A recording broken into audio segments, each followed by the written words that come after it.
ആത്മബന്ധുക്കൾക്ക് വിനീതമായ നമസ്കാരം. ഈ പ്രപഞ്ച ഭാവനകൾ എല്ലാം തന്നെ നമ്മുടെ മനസ്സിൻ്റെ കൽപ്പനകൾ മാത്രമാണ്.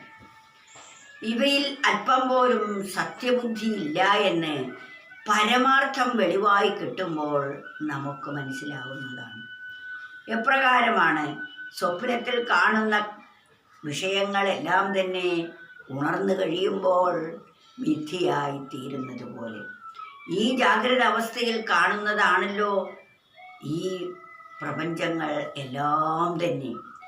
അവയെല്ലാം സ്ഥിരമല്ല എന്ന ബോധം നമുക്ക് പരമാർത്ഥമായ ഉണർവ് കിട്ടുമ്പോൾ ഉണ്ടാവുന്നതാണ്.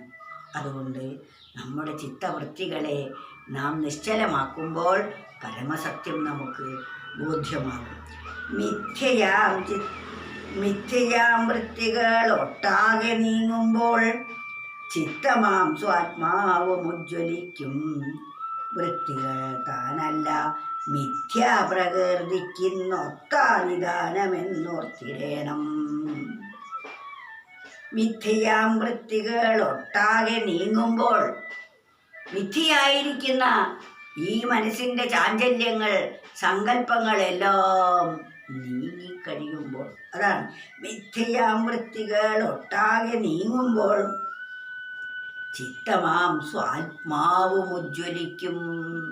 നമ്മുടെ ചിത്തമാകുന്ന, നമ്മുടെ മനസ്സാകുന്ന സ്വന്തം ആത്മാവ് ജ്വലിക്കും.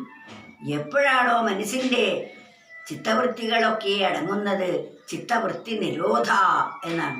ചിത്തവൃത്തികൾ എപ്പോൾ അടങ്ങുന്നുവോ അപ്പോൾ നമുക്ക് ഈ മനസ്സാകുന്ന സ്വാത്മാവ് ജ്വലിക്കാൻ തുടങ്ങും. മിഥ്യയാം വൃത്തികൾ ഒട്ടാകെ നീങ്ങുമ്പോൾ ചിത്തമാം സ്വാത്മാവും ഉജ്ജ്വലിക്കും. വൃത്തികൾ താനല്ല മിഥ്യാപ്രകൃതിക്ക് ഒത്താനിദാനമെന്നോർത്തിടേണം.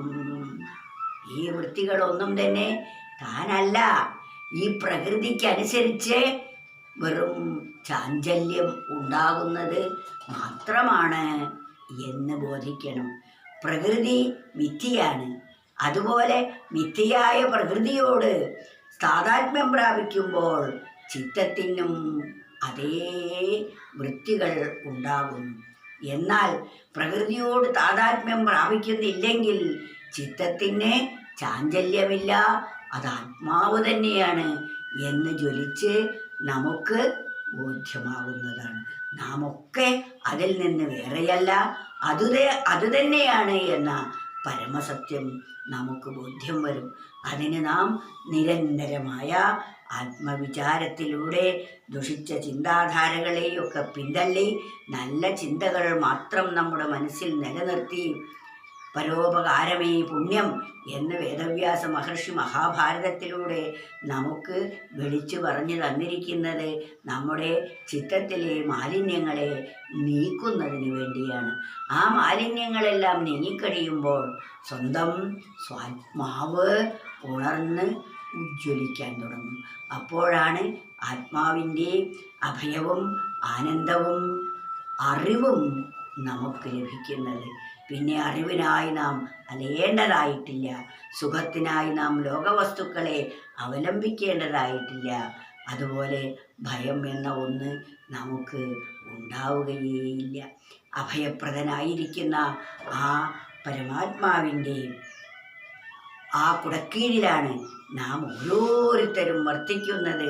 അമ്മയുടെ മടിയിൽ കിടക്കുന്ന കുഞ്ഞിന് എന്ത് ഭയമാണുള്ളത്?